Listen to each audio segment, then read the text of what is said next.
those things where we have, EVOS who likes to play so heavily around Stark in the top side of the map where most teams are playing around bottom lane, and, that has been more kind of the style that Flash Wolves is bringing out. And you guys talked about Graves. Flash Wolves, they watched the games and said, I wonder what should we ban here. Oh, wait a minute. That guy just solo carried on Graves 2 games in a row. It is now removed, of course. EGM was so fantastic on it. They're in the play-ins. For Flash Wolves, though, the fact that they also will actually rely a lot now on Betty means they actually fit kind of the style of a lot of the other teams coming into this tournament, where the bot lane is where you really want to focus your attention. And let's see if they can get him a good matchup. I'm excited to see if EVOS style can surprise or catch people off guard, because if 5 of the 6 teams are trending towards this meta style of AD carries, maybe Stark and Aegian can pull off some surprises, and this is the first of many battles where they can prove it. It could also be very interesting to see if any of the teams want to adapt their style to try to counteract what EVOS is doing, because while it was effective for a lot of their split to play so heavily through Stark, it's so obvious often what they are doing, because they are constantly going back up to the top side. That you can sometimes be there to counter, be there to turn that around. But we also did see Stark, playing tanks, being able to be a bit more flexible, and kind of them playing a bit more through Slay. See, I don't think a lot of teams will first pick Kha'Zix right now, but we're seeing it right here after we saw the Graves ban coming in from Flash Wolves, and I think it's EVO simply saying, we believe Eugene is going to be our big carry. He is going to be the one who needs to snowball. Kha'Zix is one of the picks you can do it on as an assassin jungler on his side, and it's a lot invested with the first pick going towards him. And of course on the counter, it is the Varus locked in, something that we've talked quite a lot about and saw, sparingly over the last few weeks, but with Kai'Sa removed from the table, we'll lock in that Varus.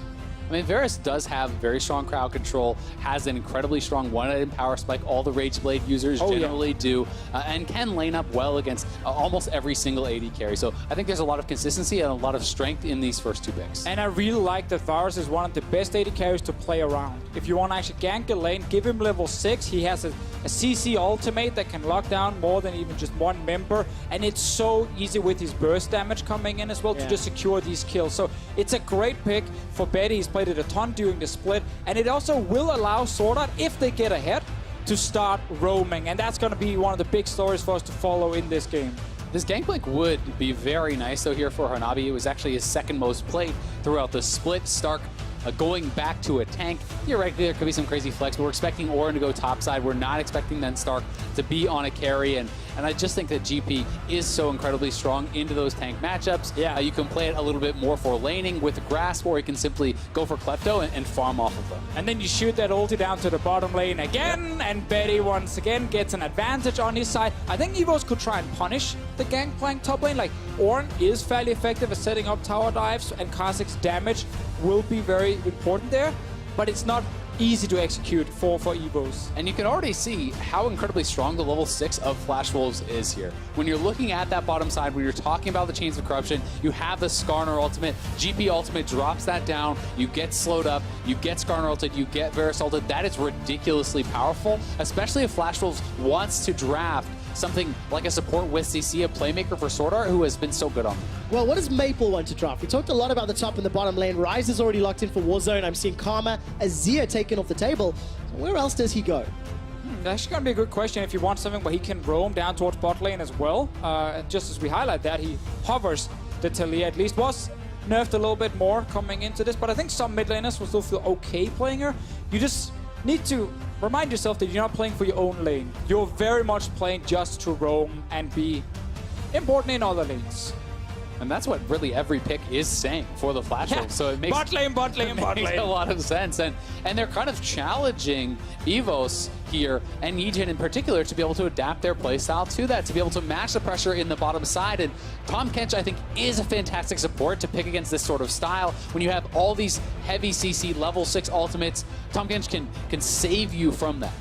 But sadly, then Tahm Kench cannot stop you from perma-pushing you under the turret.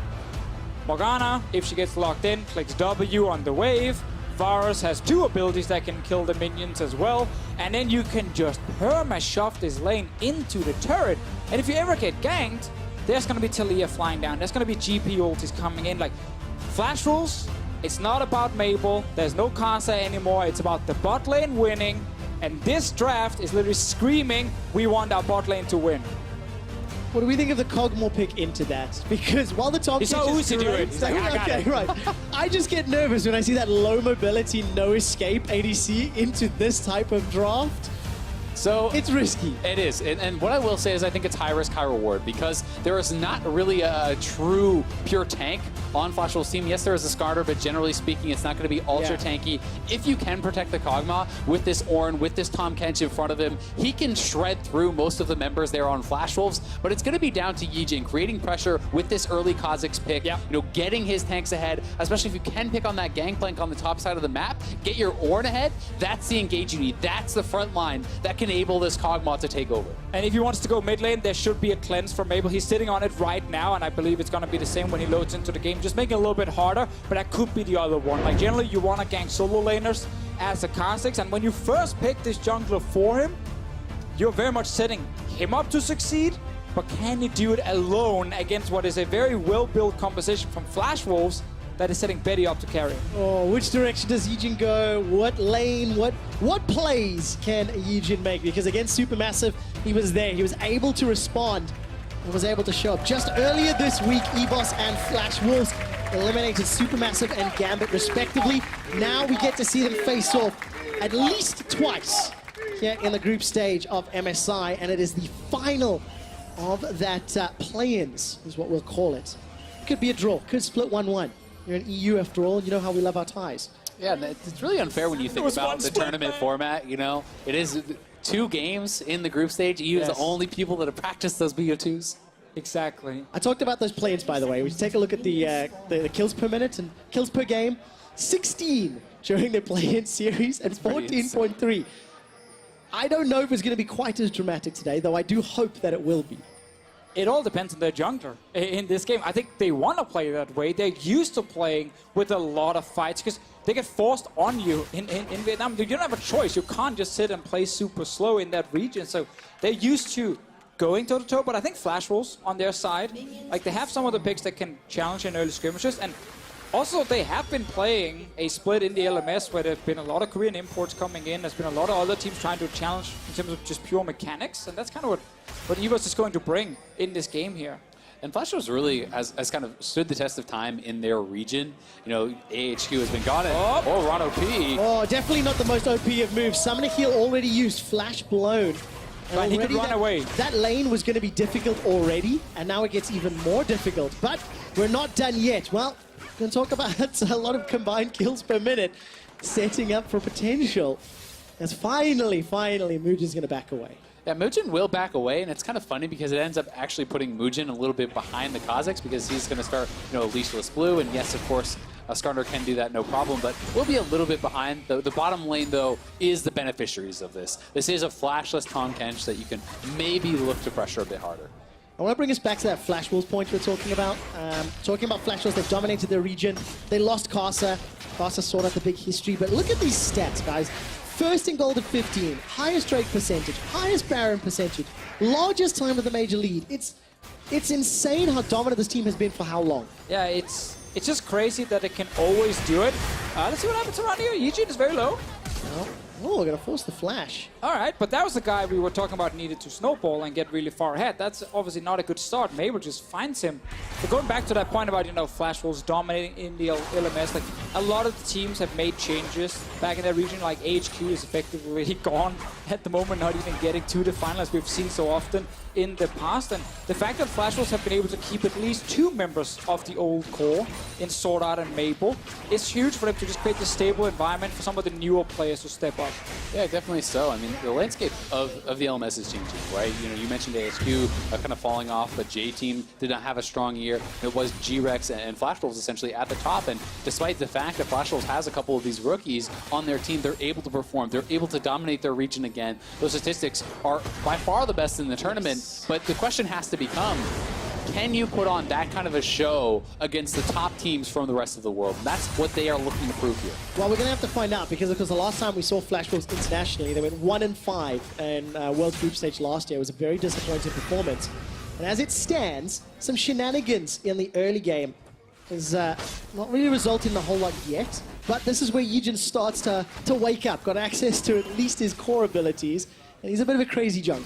Yeah, He's effectively the guy you look at. Before it was Levi with Gigabyte Marines, SOFM has also been one of the famous junglers coming from that region. But Eugen specifically, I think, is he's not as smart in the way he plays. He's just extremely aggressive, and he's just mechanically very gifted. So he knows when he can take a fight and win it. But he oftentimes can show up kind of randomly. You know, like, oh, here you should be bot lane and doing something. No, he's top lane fighting the enemy jungler. And it is a very risky play style, but if it works, then he takes over the game. The best part is they can't know where you're going to be if you don't know where you're going to be. That's the key, man. You can't going to game prepare mid for it. lane. I mean, look at this. Like, I know CSD is a bit of an awkward one, but plus 29 from the playing stages. Pretty impressive stats here, and Mugen's going to have to try and figure out, like, how do you predict, how do you anticipate what Eugen can do when Kha'Zix can be anywhere once he gets that stealth, once he gets the ability to leap.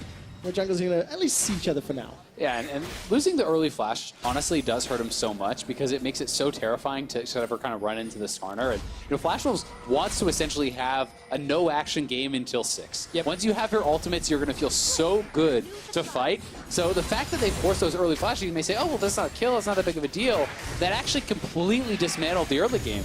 And you can see how Eugen's under pressure. Whoa! What was that? Hey, I said it was random stuff happening from Eugen. He never left. He had like 1 HP. He was being killed by the chickens and then donated it to I mean, his Mugen. smite was almost ready. I think he was going to use it, but now bot lane. Well, take a look for the Crystal Slashes. Manages to get a 2-man stun. Devour comes out by Ron OP, but it simply does not matter. Seismic shove! Manages to pick up the kill, and that's 2 more for Flash Wolves. Hey, Sail, I thought you said level 6. Yeah.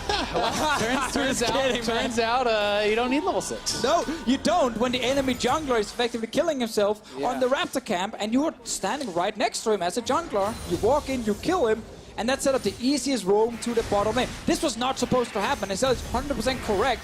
Wait for level 6 normally with Talia, Skarner. They just got gifted 3 kills. He is flashless. He sees the opposing jungler there. He is down about 10% HP, decides not to retreat. And then look at the flash. Still not back up here for Ron OP from the start, so no chance of escaping from him. And just a beautiful roam down from Maple gets them a massive lead. A 6-minute 2K plus lead for them.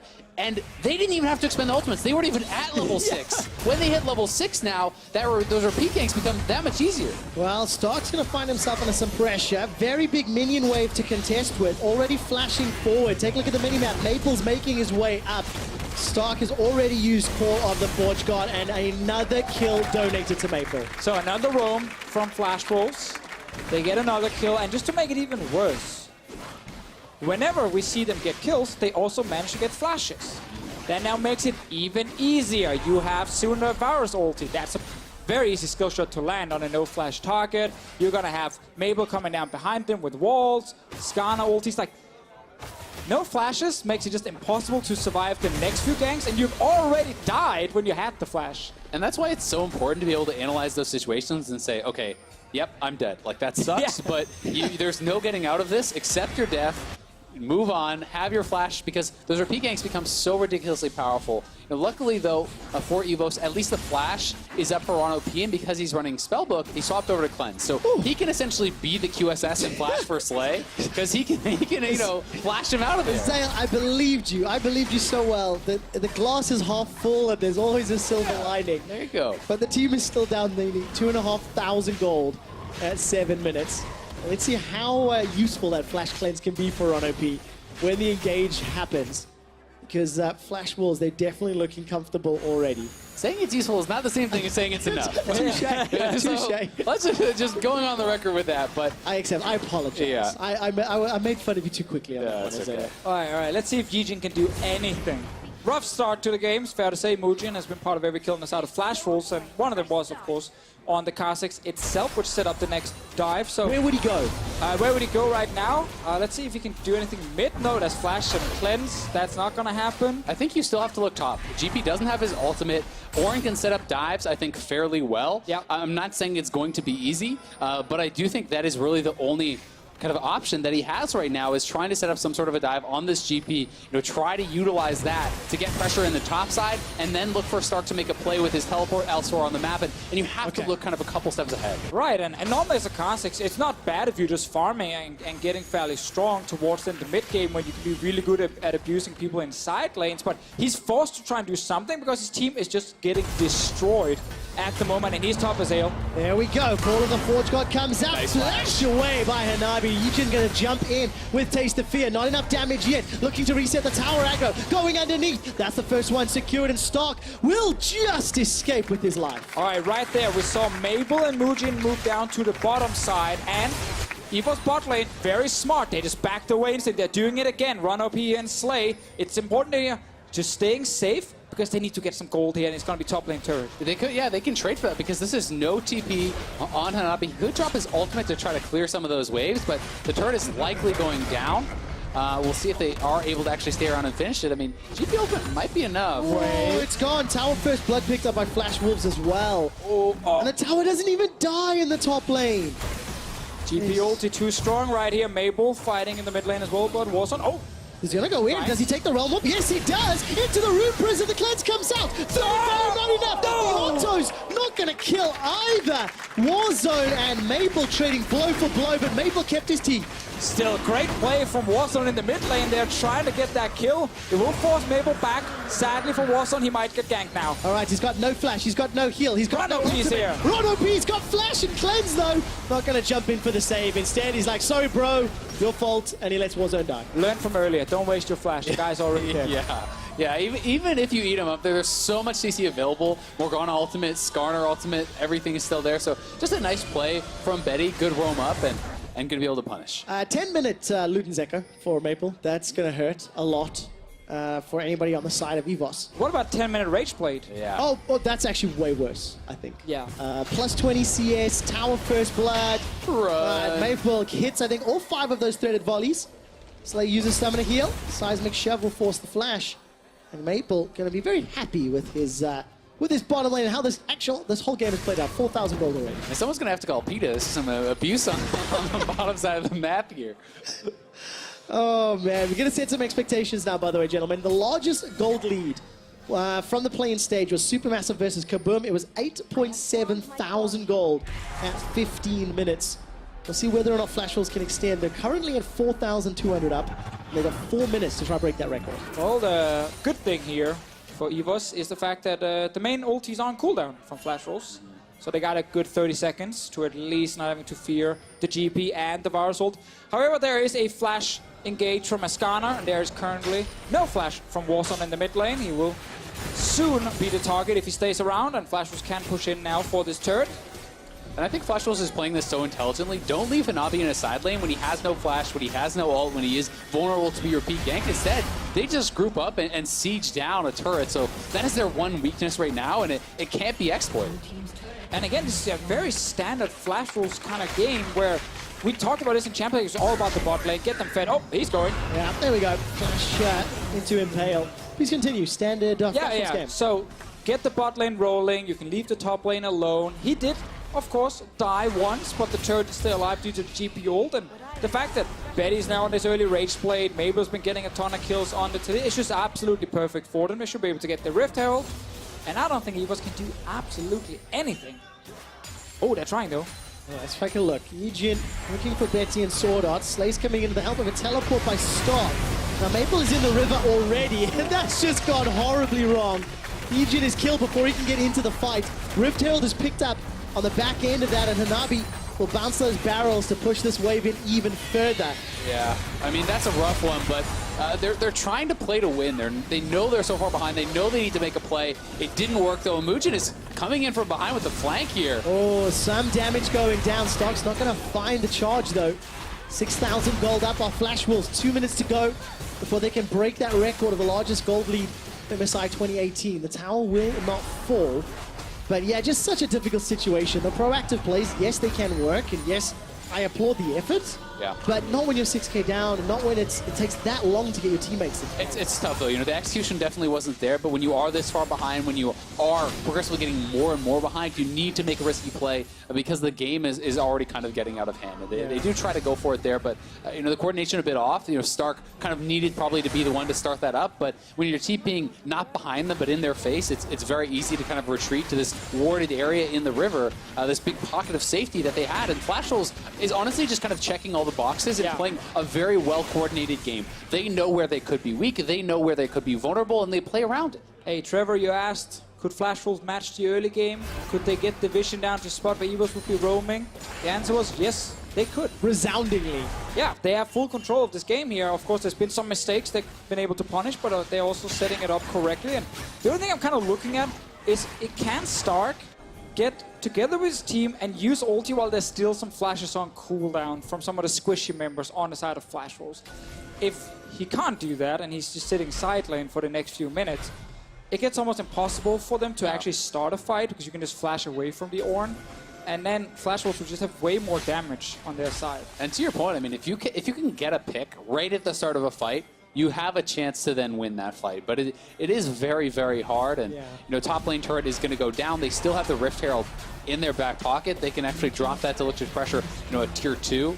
And they are just amassing this enormous lead to the point where even if you do get that one pick, you're not even necessarily more gold on the playing field. And this, of course, just gives Flashholes this margin of error where they can sit back. Even if they pick an over-eager fight, they've just got such a gigantic lead. I mean, Rageblade was just picked up by Slay. Hanabi, I think, got a 13.5-minute Trinity Force. There's already the Haunting guys for Maple, and you can see Maple and Betty. Let's look for the Dark Binding. It's going to connect there onto Ron OP. The Chain of Corruption, rather. That's what he can't get to him. And, of course, the wall locks off Slay. He's got no flash available. Ron OP was locked behind the tower. Exactly. He was so close, but then because of the turret, it would take too long for him to walk around, and Slay's flash still on cooldown for a few more seconds. Maple and Flash will secure another kill. 5-0 Talia. Yijin is to the side, but they're all together. You can do. I mean, look, Rift Herald on the inner turret in the mid lane. Flash Wolves are going to take their 4th tower of the game, extend the gold lead to 8,000. I think it was 6.5-ish at 15. I get the exact figure.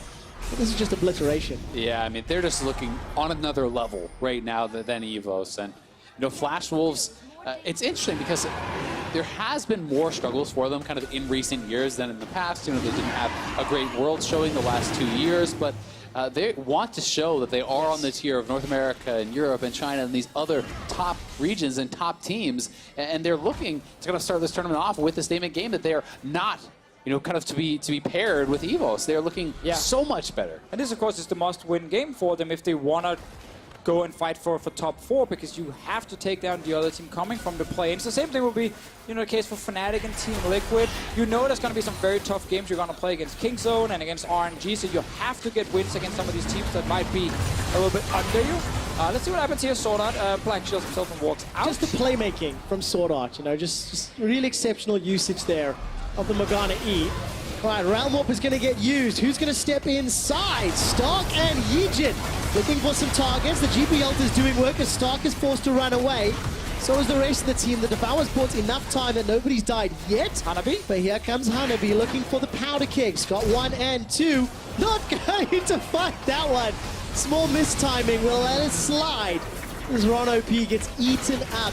Yet another kill for Maple, 6-0-1. You hate to see that, but when you're this far ahead, yeah. Also, we'll let it go. To be fair, when you're not, you know, that far into the game, sometimes these barrels can be a little bit slow. And it's true, you think it's later than it actually is. And your combo, it doesn't look as great anymore. Just line up the 3 and shoot them. I can confirm for you, by the way, the gold lead for Flash Wolves, 6,234. Not better. Not bad. Didn't set a record for the play-in gold lead, but still, that's disappointing. Pretty impressive, you know. But I want to turn the attention a little bit to EVOS because obviously we praised Flash Wolves a lot. We knew EVOS were going to be an interesting team to watch. Definitely a very aggressive one. And we'll get to that story off in a moment because this play just didn't work out. Yeah, and honestly, when the Ornalt doesn't give you much there, I think this next engage is very optimistic. Like you're not likely going to be able to find a winning fight unless you have a huge Ornalty, and they're not going to even have that available. So they look for a play, they try to make something happen, but Betty staying safe in the back, Maple staying safe in the back, they put out too much damage. Yeah, and what we're seeing this game is kind of the concern we had, of course, with EVOS going into the group stages here. This aggressive playstyle where they try to force a lot of crazy picks around Yijin specifically, and it's a little bit all over the place. It's not always planned out, or there's not a lot of focus on the vision control you place down to make sure that this is the correct play. It's just if it backfires early on, you just fall so far down, and then your team doesn't really bring anything to the table to get back in the game, and that's kind of the problem for them here. If we can wait another 20-30 minutes, sure, Slay can become a huge carry, but there's just no chance Flash Wolves will make it go that far.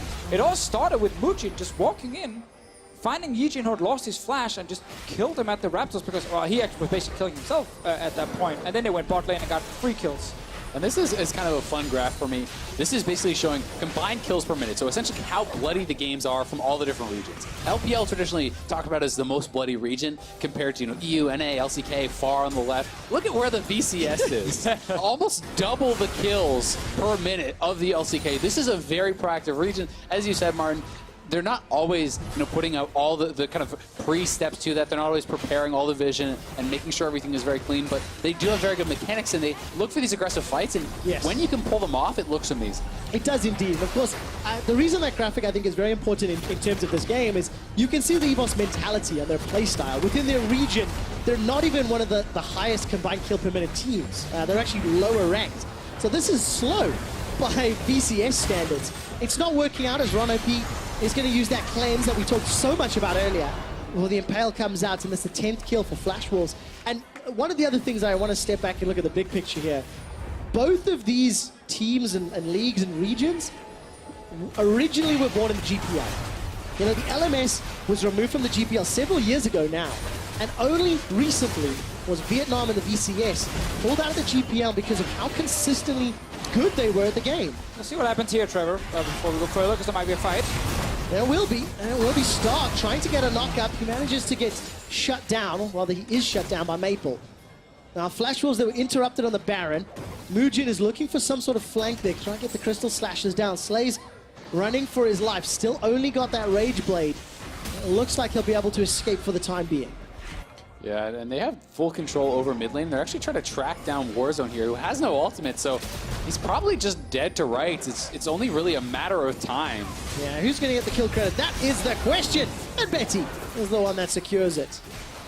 Again, just nicely done here from Flash Wolves, but you can see kind of the VCS mentality as far as when they fall behind, how do you get back into the game? Is it through playing side lanes? Is it through vision control? Is it through trying to stall and wave clear? No, they are looking for fights. Yeah. They are trusting in their mechanics to be able to come out on top, but Flash Wolves is really checking all the boxes to prevent that from happening. Okay, my flash is down, well, we'll group and push mid. Yes. Okay, well, we could be flanked, well, not anymore because everything is warded, right? And Flash Wolves is really showing kind of the foresight to kind of cover all those vulnerabilities that may be open. And it's good to see this big difference in the first game, because I think all of us really want Flash Wolves to be very, very good. In this tournament here, it makes it so exciting then with all the fights for the top 4 spots and who can make it into the playoffs.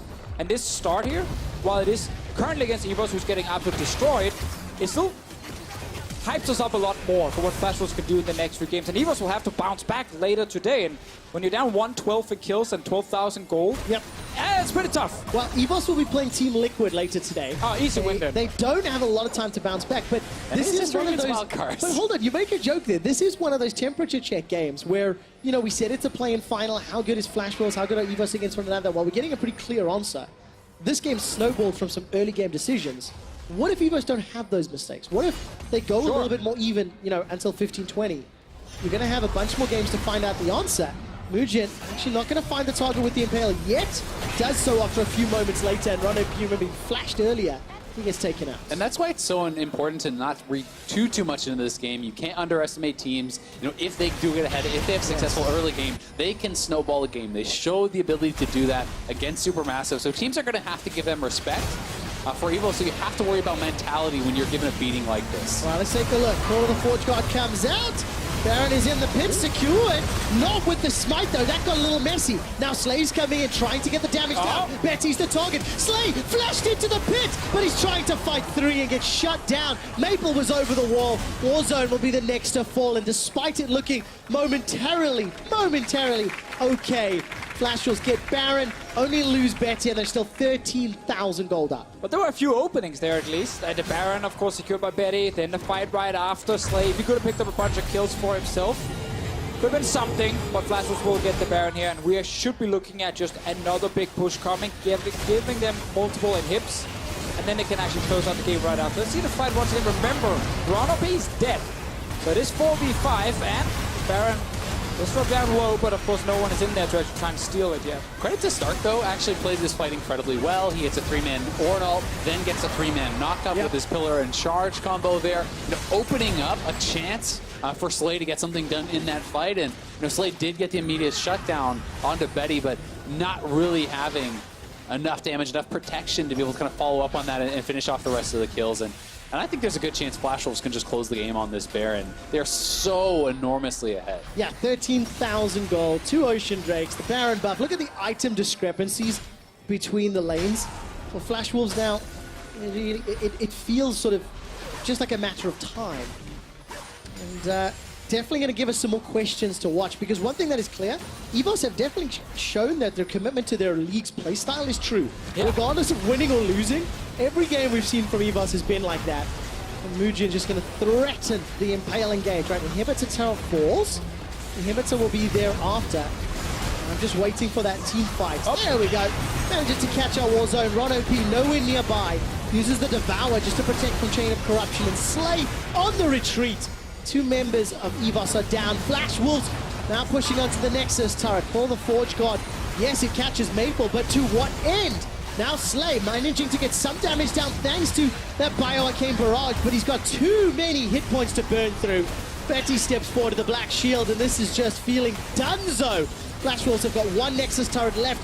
The Baron empowered minions, excuse me. Come on, Slay, give me that pentakill.